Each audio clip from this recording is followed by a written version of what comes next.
1 week before the climate summit in Paris, I'm in Stockholm and meeting Anders Teljeba. If you were hosting a climate summit for cities in Västerås today, what would you like to tell about Västerås to other cities? That Västerås is a city who's working a lot with energy and energy efficiency.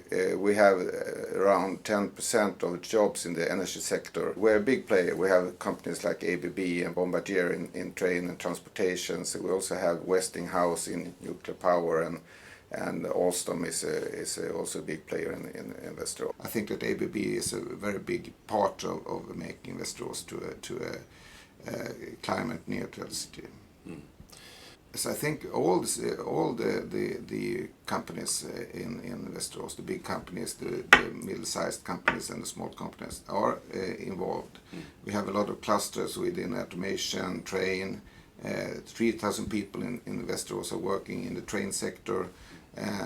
We have 3% of the jobs within for the whole world in automation is in Västerås. So we have a cluster in energy, a cluster in automation, and in trains, and also welfare technology. So I think they play a big part in making the world a better place to live, and also reduce greenhouse emissions. We have our own energy company, Energy, owned by the city, and we have worked a lot with the district heating. We also have had demands on low energy houses.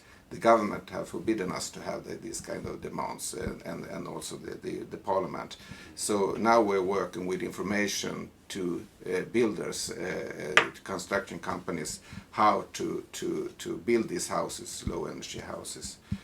And of course, I also would say that in Västerås, all the public buildings have solar cells on the roofs, and we have also the biggest solar cell park in the Nordic countries. But as a political leader for a city, you have to be in many places, many sectors, and how do you use your leadership to get people to act? Yeah.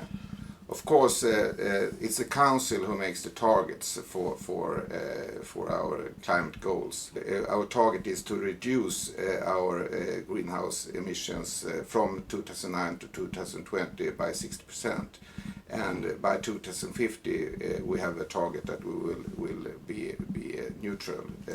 So carbon neutral. Yeah, carbon neutral. And for the whole geographic area, we have a target that we will reduce our emissions, greenhouse emissions, from 1990 to 2020 by 60%. And also our target is that we will reduce in the geographic area our footprint to 1 ton per inhabitant to 2050. That's our target right now.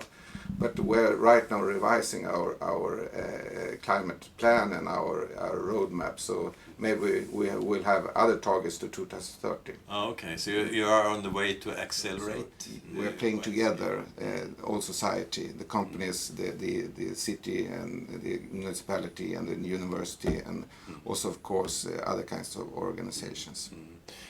We have been in the Earth Hour competitions every year. So I think last year we was one of 3 cities in Sweden who was got the champion.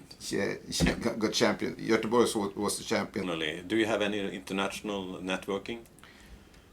We have a traditional network with the Nordic countries. We have Randers, Ålesund, Akureyri and Lahti in Finland. Akureyri is Iceland, and Randers is Denmark, and Ålesund is Norway.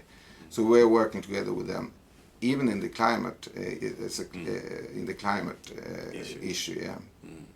Yeah. Outside the Nordics, anything? Not so much. We're working together with a city in China. We have a collaboration between us and Xinan. It's a city with 9 million inhabitants, and we're working together in